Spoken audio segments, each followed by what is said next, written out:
Hey there, and welcome back to the Awe Shift podcast. As always, I'm your host, Anthony Trucks, and I'm excited to bring to you today a guy that I have a great deal of respect for. And there are a lot of people in the world that do things and say how much they're doing things, but there's also people who are behind the scenes being amazing human beings, and the rest of the world doesn't even know. And this guy is kind of a little bit of both, man. He's a guy that I respect a great deal because of how he takes care of himself, his wife, his kids, and his business. In fact, I met the individual while being booked to speak on a stage for his company. And what's even more cool is not just what he does as a human being, but the climb to get where he's at now. You're going to hear today about his entire journey of going from a guy that was, working at a bar and meeting his wife who became his boss at one point. This weird turn of events, and eventually they stepped into a new world. And now not only do they create transformations and success for their own lives, but also countless other people in the world with their companies. So tune in today as you get a chance to kind of unpack this whole story and find out how you can apply these things to you in your life. Now, also, if you haven't yet, make sure to head to magicmind.co. Now, Magic Mind is a product that I heavily believe in because I personally use it. And I'm not just saying that, like I started buying this stuff and somehow the company saw me posting and they're like, hey, we'd love to create a relationship where we, incentivize you to share with the world what it is you do. And I was 100% on board. And if you think about it, there's almost nothing else you see me promoting. The reason I do is because I believe in it so heavily. It's safe. My family takes it. I take it. And it's something that allows my brain to function at a higher level than most people's do, simply because of the fact that I'm fueling my brain with the right stuff. So go to magicmind.co/shift or use the code AWSHIFT, AWW shift at checkout, which allows you to get this product at a discounted price so you can try it out and see how great it is for you. And there are thousands and thousands of people taking this daily. In fact, I've seen some famous comedians start to take it recently, and it's because of how great the product is. So head there, magicmind.co/shift or AWW shift at checkout. That's it. Let's get into the show.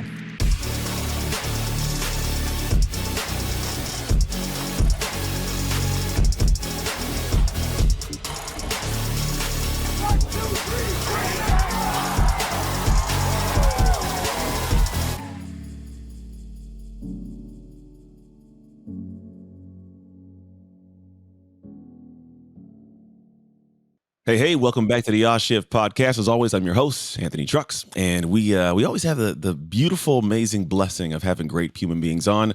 But today's guest a little bit different in the sense of I interview a lot of people that I don't typically meet prior to our interview, right? I usually have a little thing, I have a little conversation, we meet them in real time, but I've had two opportunities to have we'll call it short, brief conversation with this person. And what I like about this human is they're like me in some ways that I hold dear to my heart. Mostly, family's a big priority, success a big priority, but also like carving out time to make sure that what I say is important is actually important. And I was first kind of introduced to this human being by being booked to speak on his stage, and so it was a cool thing. I had to go to this event, had no idea who he was, and I got a chance to meet his wife and had a great conversation. And it was interesting how we had very common interests, and she's like, "Yeah, sounds just like my husband." And then we actually briefly met in passing on the way to a gym. I think it was like in I want to say Florida. I'm not sure exactly where it was at.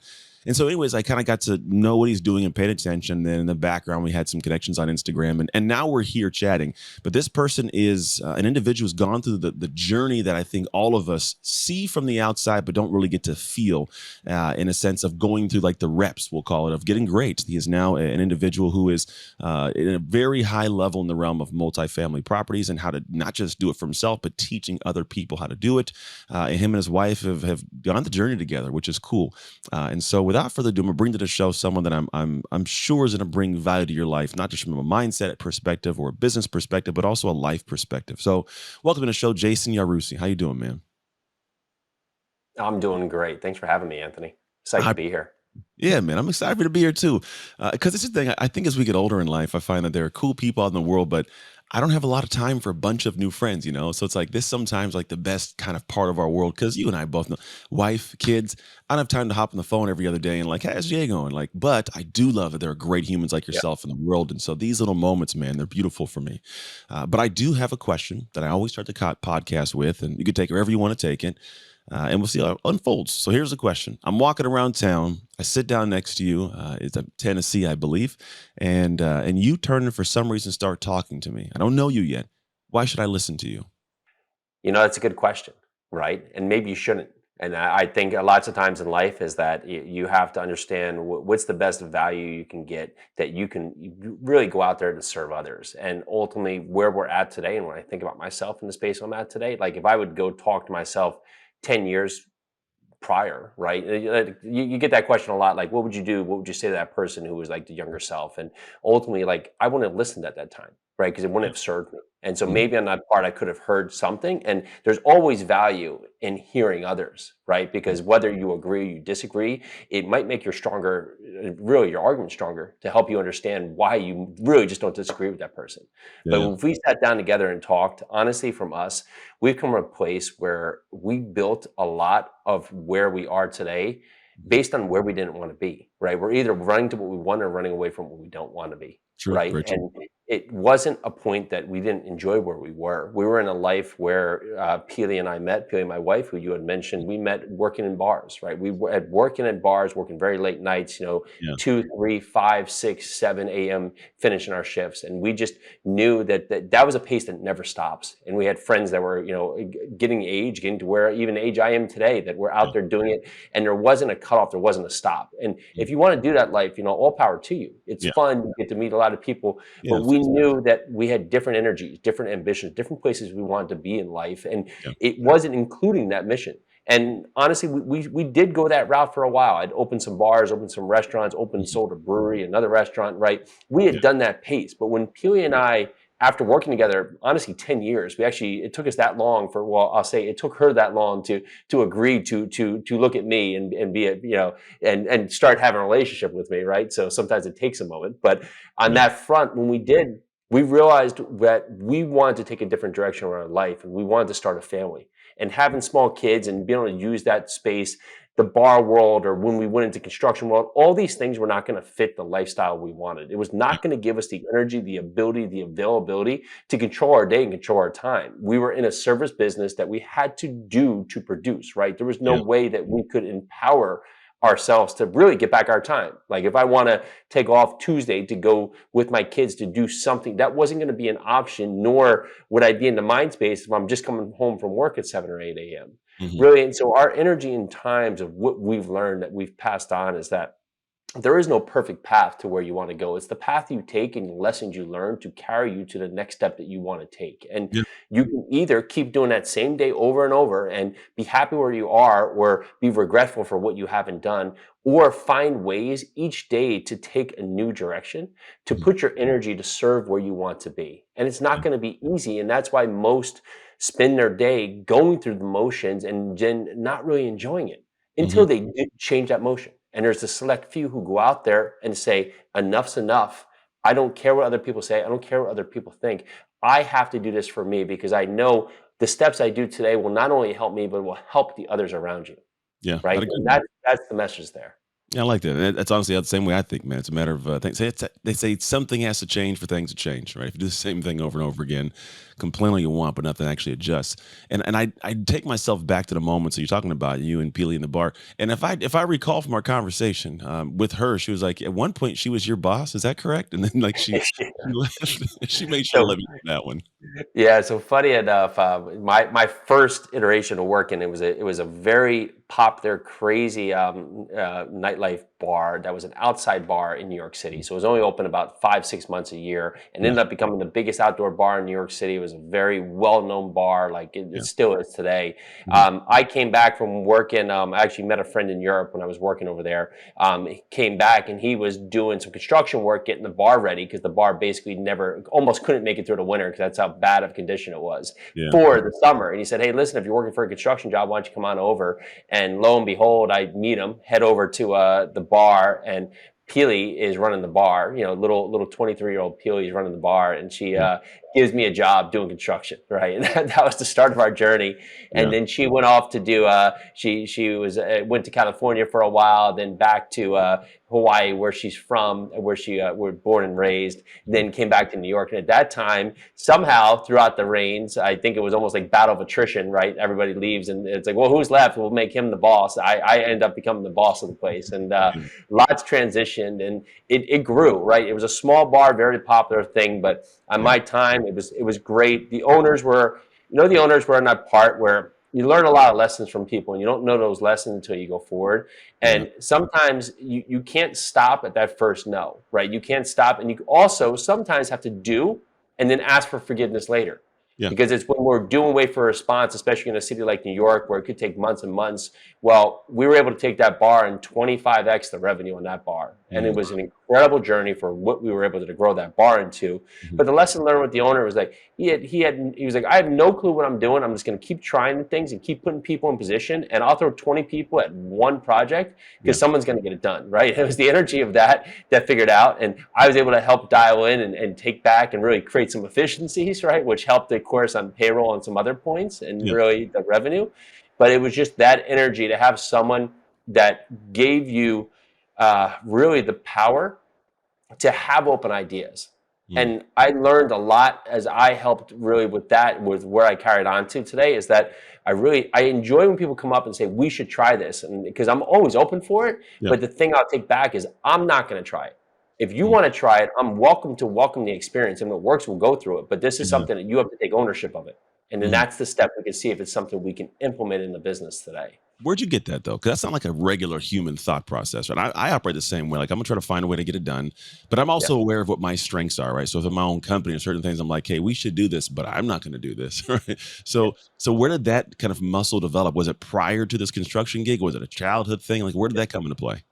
Well, the construction, so lo and behold, when we did exit the bar, the thing that was the impetus for this is that Hurricane Sandy happened, decimated the East Coast, Mhm. a lot of things, or a lot of damage happened. My dad has a business where he lifts and moves buildings. That's what he does. Oh So wow. his business going from 12 to 13 projects a year grew to, he had like 1,000 phone calls the next day, right? And it Mhm. was just like carry on from there. So my brother and myself and Peely, who we were now, together, we went out and helped dad, right? And that was that point.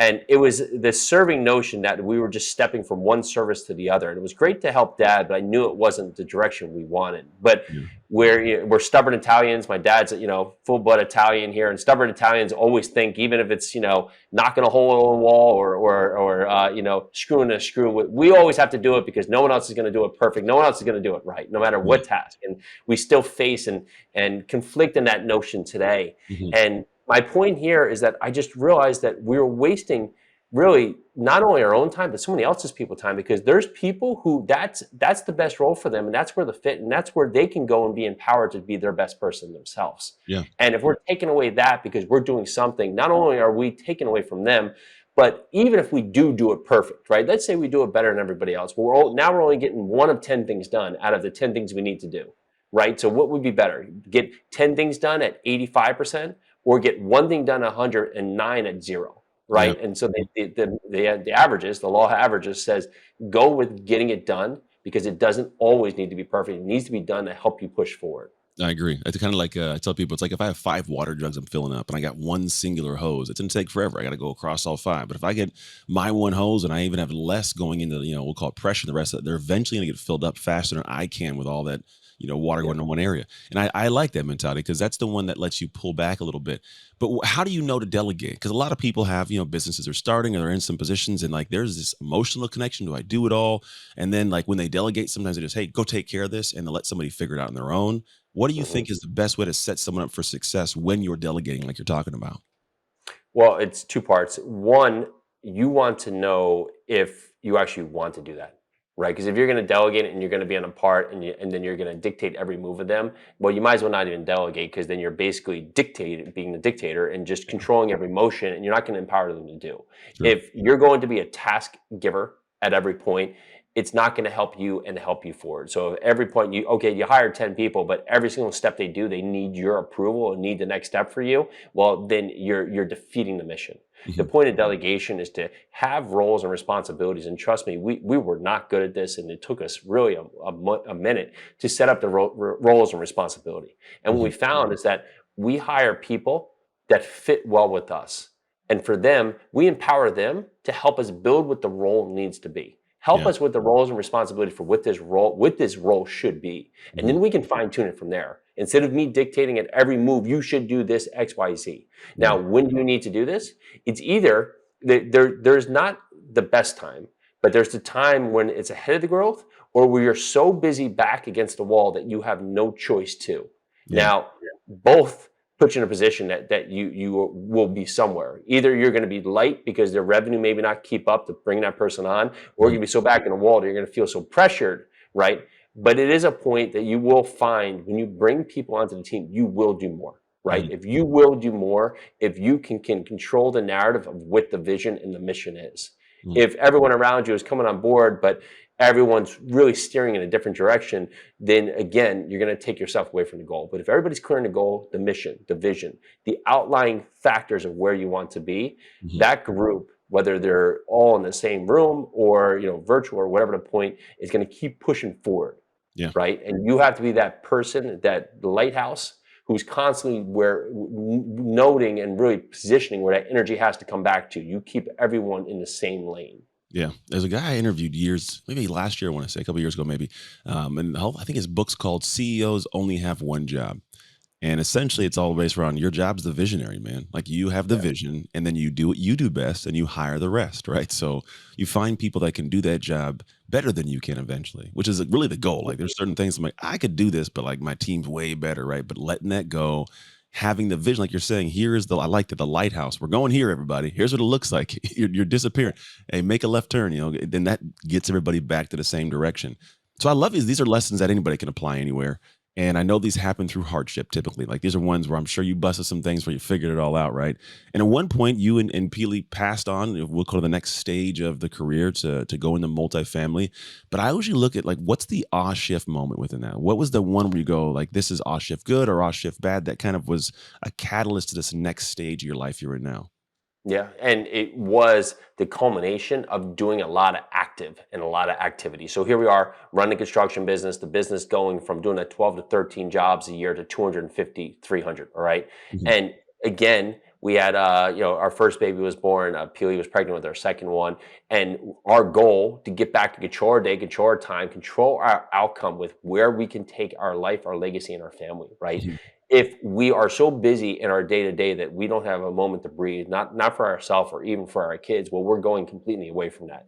Yeah. And we could see that veer off. And so we knew that we wanted to get into real estate, right? However, we didn't know what that meant and what that provided. So we did what we thought was right. We started flipping houses, started wholesaling, doing some Airbnbs, and Mhm. that was good, right? We were doing good with that. Fine. Okay, great. However, we were just stacking the activity of the construction with more activity of running all these construction projects because here we Mhm. are in the middle of that. So Yeah. now we went from, okay, we have no time to less time, Yeah. right? And it came to a point where Peely went to a meeting, a real estate meeting, where she met someone who was buying out of state rentals. And that was that moment in time where something went off and we said, well, that seems interesting, right? Yeah. You can basically buy this rental out of state, empower teams to get through. Well, that seems like that missing piece. So we did that. We started buying some rentals, some duplexes, some triplexes, and lo and behold, the process starts working, and it's eliminating me from putting myself in the mix, right? So being that stubborn Italian who's getting in the middle of everything and having to Yeah. be involved, right? Because I can't. It's 1,000 miles away, right? So I have to get others to be able to do what's going to be best because it's their roles anyway, to go there to, of course, help us find properties, close on the properties, renovate the properties, get them leased out, right, collect the rent, all the things that can happen. But what came to note is like, this is fantastic, but it's not scalable. I Mhm. can't have 100, 200 houses all running around town. It would just be madness. Yeah. Yeah. And I listened to a podcast or I read a book about someone buying large apartment buildings. So I went back to Peely and I was like, this is great, but what if we just did this with a 50 units or 100 units? Like why not? And she was like, whoa, whoa, right? Because there was that moment of just fear because sometimes bigger is scarier, right? Or the thought Yeah. of bigger is scarier. But we broke it down where if you have apartment buildings and you have the ability to have 100, 200 tenants in there, it's actually a safer investment. And that's why you find so many big players, so many other people that could go in there and they go to maximize the efficiency, just like a big building. And you now have 100, 200 tenants who can pay down your rent. So the bank sees it as a safer option because it's not just me. It's if I have a single family house Yeah. Yeah. and it's rented or it's not rented, well, if it's not rented, it's on me. So can I carry it, right? Can I Yeah. carry all these rentals, right? And so you get the cash flow, you can have depreciation, tax advantages, you have appreciation that can happen with the market or what you can do to improve these properties. And it was just the improvement in the property. But we didn't know, well, how do I do this? Do I just try and buy these big things myself? Well, Yeah. there's a process we do called syndication. and it's where we pool capital along with ourselves from investors, where we can all buy these larger properties, so we can all benefit from the economies of scale. Yeah. That made just a ton of sense with me. That's So like, we did that. how'd you dive into that though? Because that's, I mean, like you said, your wife, she's, like, I don't know, like, how did you get her on board with the idea? And I remember talking to her. She's like, I've learned through our years of marriage that just let Jason run. She's like, she just, I let him run and I trust him and he comes back and tells me when things are done. So how did you like, did you have to convince her? Was it something you dove in and told her about later? Like, what was that journey to actually dive into this new venture area?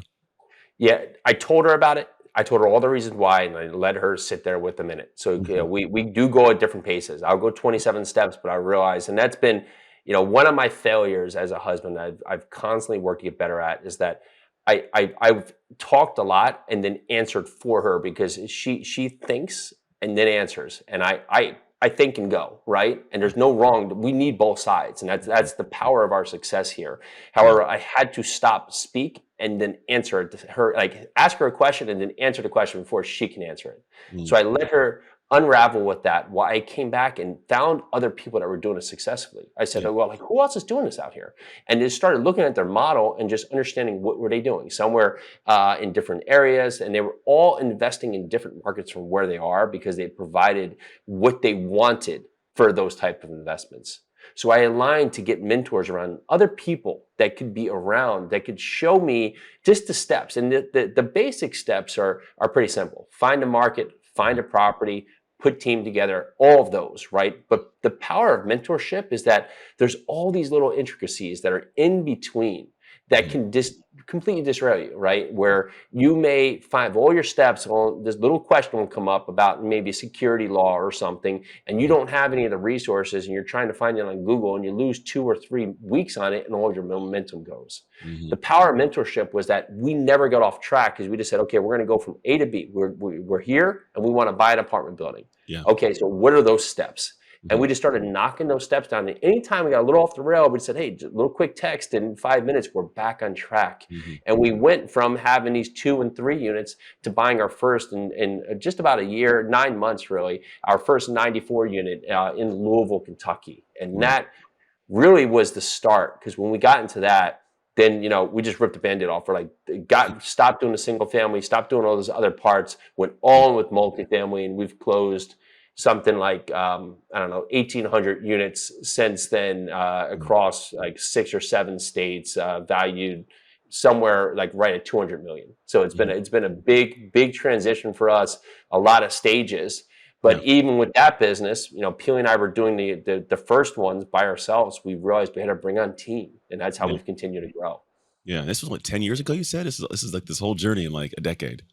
Yeah, well, honestly, we started in multifamily. We went into multifamily. Like that first conversation with Peely was 2016. Mhm. 2017 is when we started. So even less.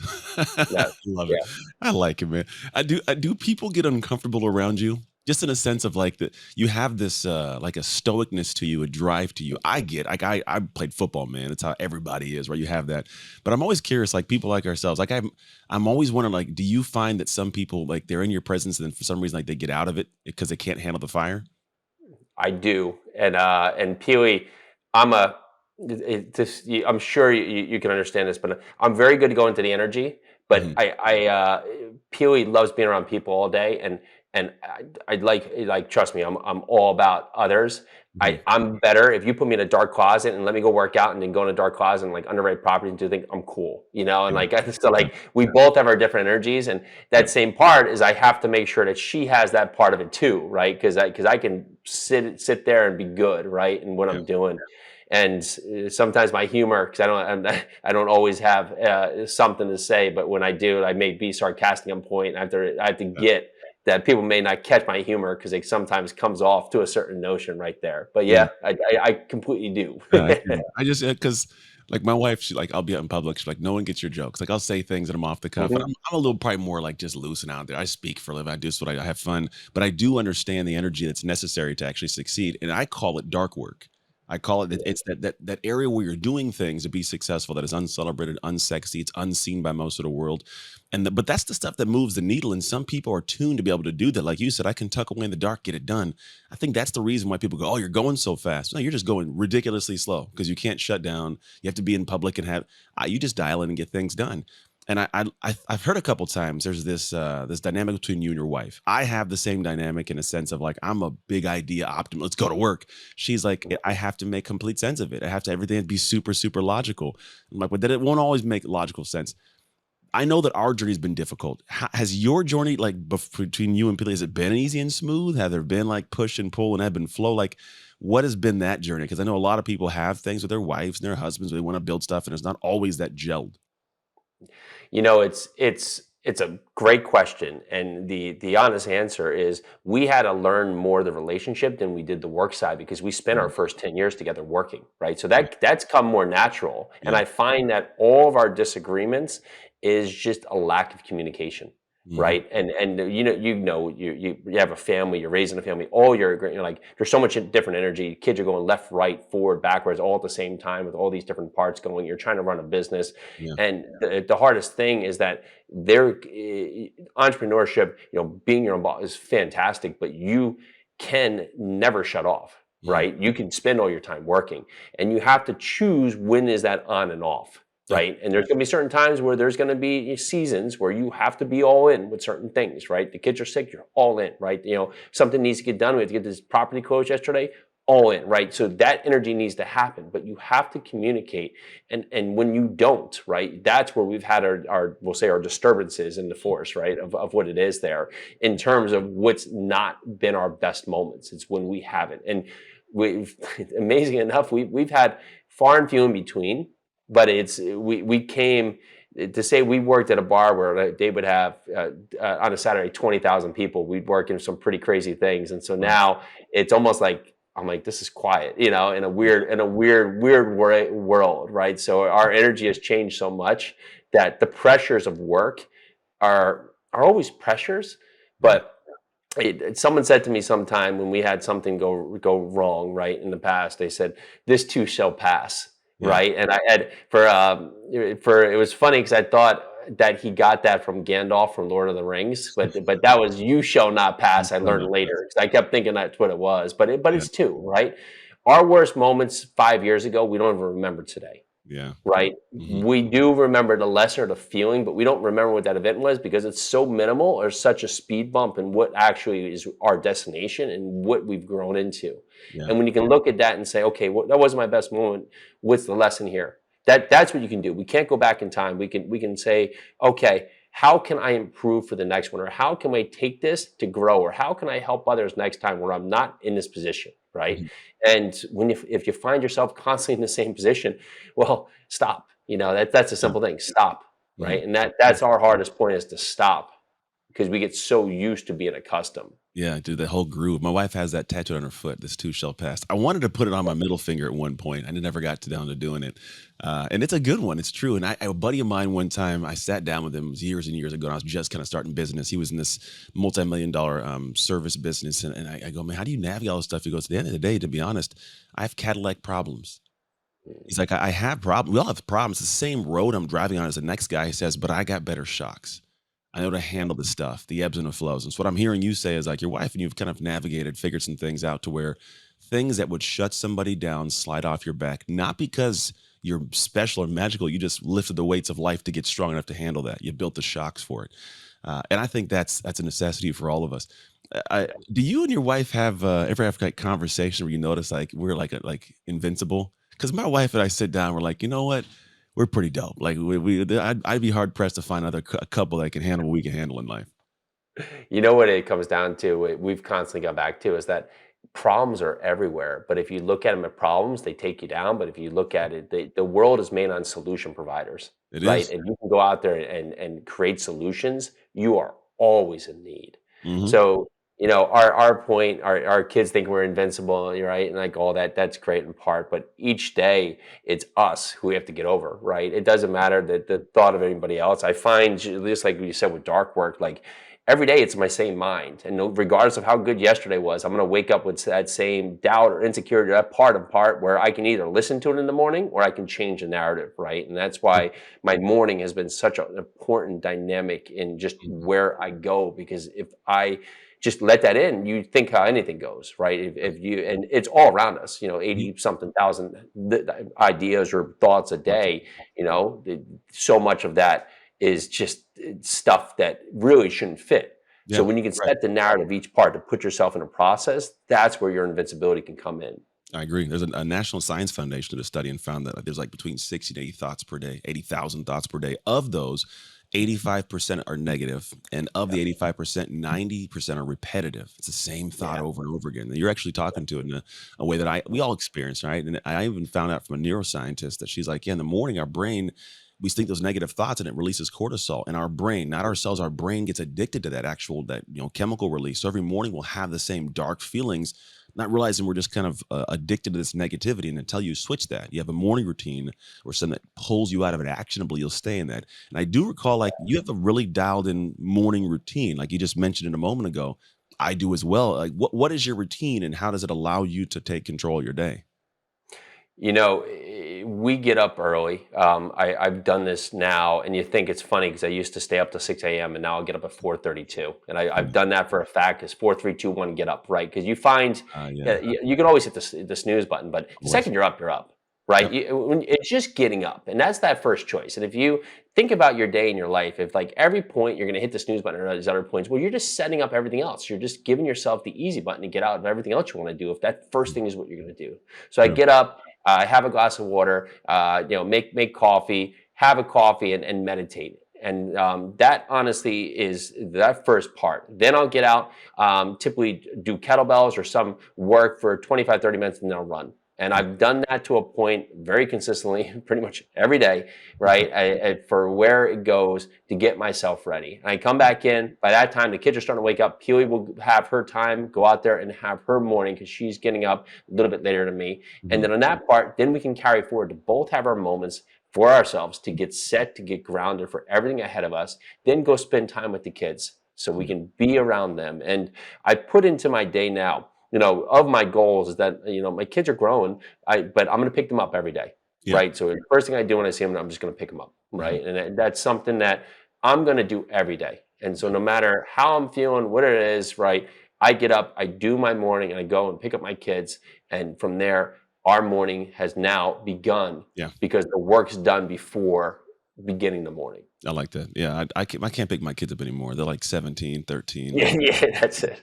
It's funny, They there's that start one picking you quote up, that right? says yeah, there's that one day that says, "One time someone picked you up and it was the last time you ever got picked up," and I go, "Oh, man," it's, like, sad. Nobody even thinks about that, but I like Yeah, that, man. How do you guys balance the family thing? Because I know I'm a guy, I'm a seasoned dad right now, like, I'm focused on yeah, doing what I'm doing, but not in a way that will ever be detrimental or take away from my kids' childhood with their father. And I know for me, it's not always accepted in the society nowadays. It's hustle, bustle, build, grow. Family's important, but your family never sees you. How have yeah. you guys navigated keeping that as the center? Just made sure that it's constantly part of the lighthouse.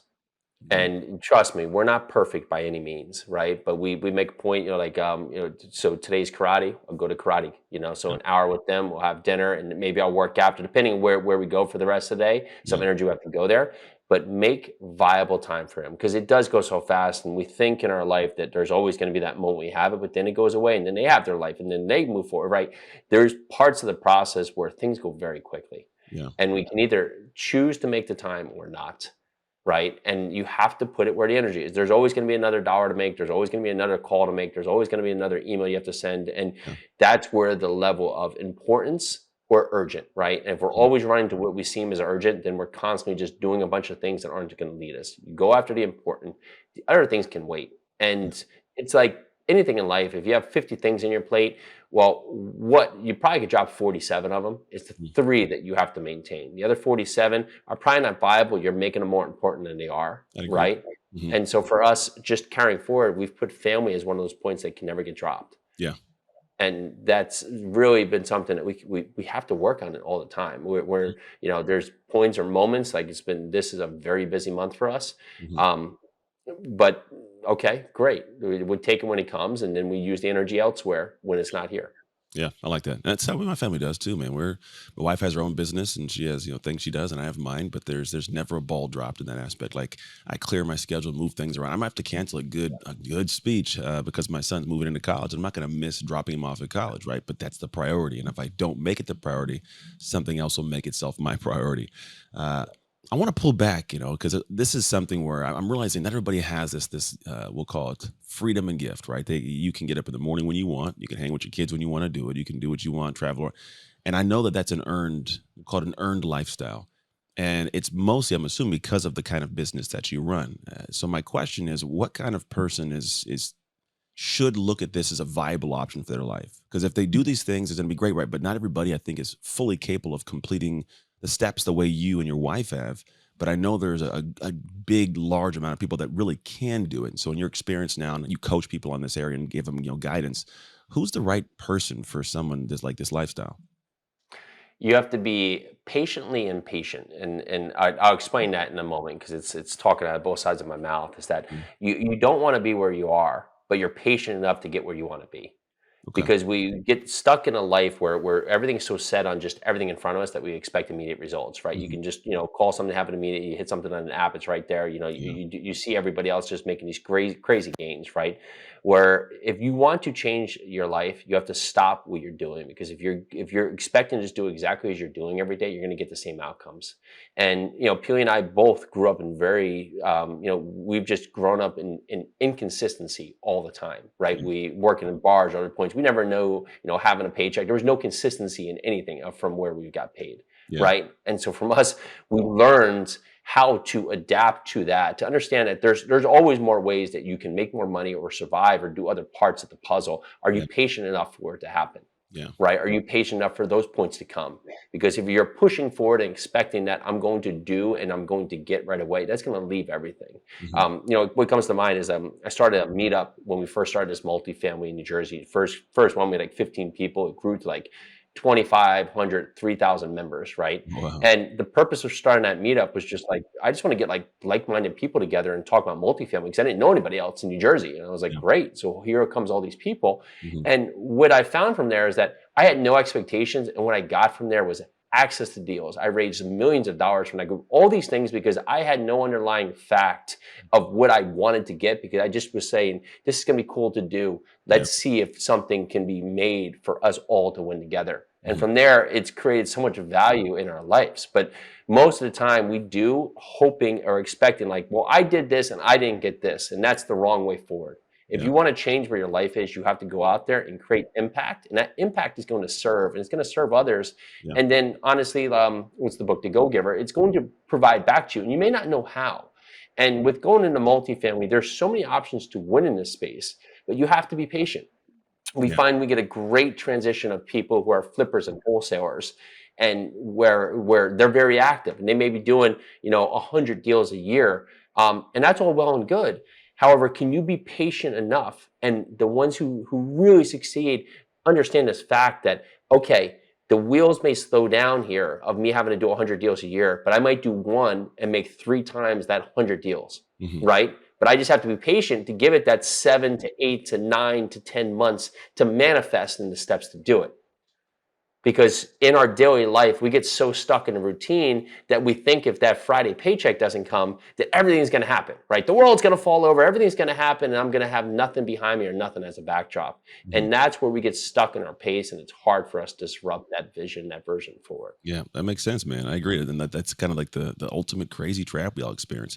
And I think one of the things that you talked about earlier was you had mentors, right? So you have this we'll call it aspect of, this we'll call it mentors that guide you, and you have this group and everything you lead. And I know that that's kind of one of the catalysts for a lot of people to step into this space. And so for mentorship to be so big and important, I would love you to unpack like how you mentor, because I went to an event where you had a room full of people who see what it is that you put on and how you do it and respect you highly. When you put that kind of into the world the way you do, what's your hope for these people? Like, how are you guiding them, and what are you hoping for them? Yeah, that's a great question. So seven-figure multifamily is where we teach other like-minded people to go out there and buy their first multifamily property. It could be anywhere from a 4 unit to a 400 unit or anything in between, right? We help them empower, teach them the steps we've done. And the most important thing with mentorship is like, yes, here's the tried and true process that works, but also here is what we haven't done. That what we've done that has not worked, right? And those steps can be even more important at times because they teach you exactly what you shouldn't do because we've already wasted our energy and spent our time and all of our focus doing those parts of the process. Mhm. Then they can avoid those, right? So they can fast track to get to their goals by doing the steps for which others have done successfully to get where they want to be. Yeah, that's big, man. And I think that's kind of where we all should. That's how life's lived, though. It's what parents do. We parent, we guide, we give information, and we kind of step forward. And it's funny. Let's step into the realm of that person because I know if you're like me, like I have people I coach and guide. Even given the information, some of them, man, they still get apprehensive. They go slow, and then they don't quite break through that next tier. What is the thing that separates the good students from the not so great students? Take action. Understand that getting out there outside of your comfort zone is natural, right? We don't want to be outside of our comfort zone. We have to take action. And then surround yourself with other members who can help fill your superpowers. You can know all the parts of the process, but if you're going to try and do it all out of the gate, you're going to try and find the deals, underwrite the deals, put together the team, find all the capital, go out there and figure out how to do the due diligence, understand the construction, source the market, and you're going to try and do all that yourself. It's going to take you longer and make it harder for you to get to your goal instead of saying, okay, here is where my focus is, here's where my energy, here's where I'm best served, here's where my superpowers are, and who else has the other superpowers I need to win. And when I find that people can put themselves in a position to be realistic with themselves of where they can serve best, they get to their goals much quicker. Yeah. Dialed, man. That's the truth about everybody in any aspect of life, man. It's all a matter of what do you not what you know, what do you do with what you know? And I think in our world nowadays, there's this, I think, an over inundation of information. We gather and consume info, and then like how squirrels are like responsible for trees. We gather it, put it places, and forget that it's there. Never go access it again.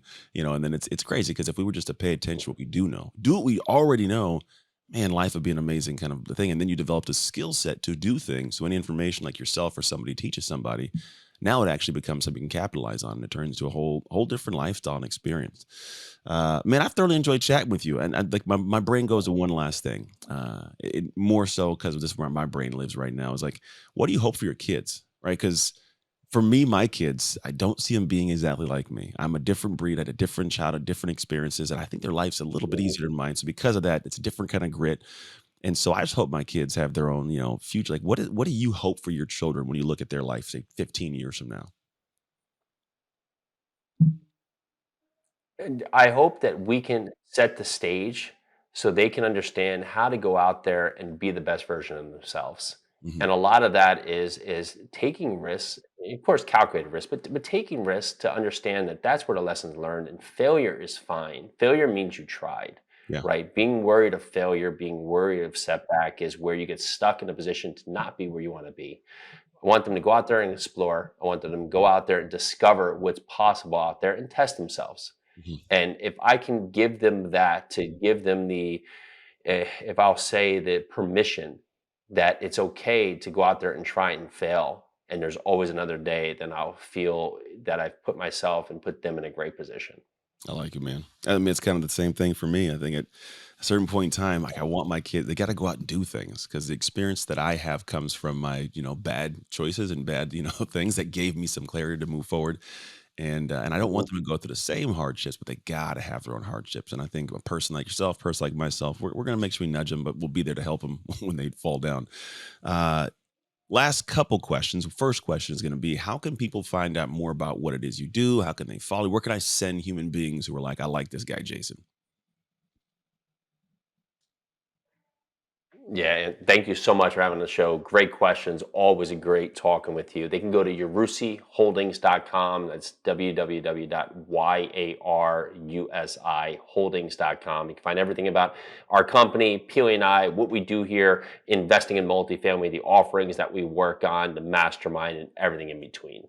Beautiful, beautiful. All right, and here's the absolute final question. You can take it wherever you want, but it's one that somebody asked me one time, and it really like, oh, got to me. So I asked this question: what promise did God make to the world when He created you?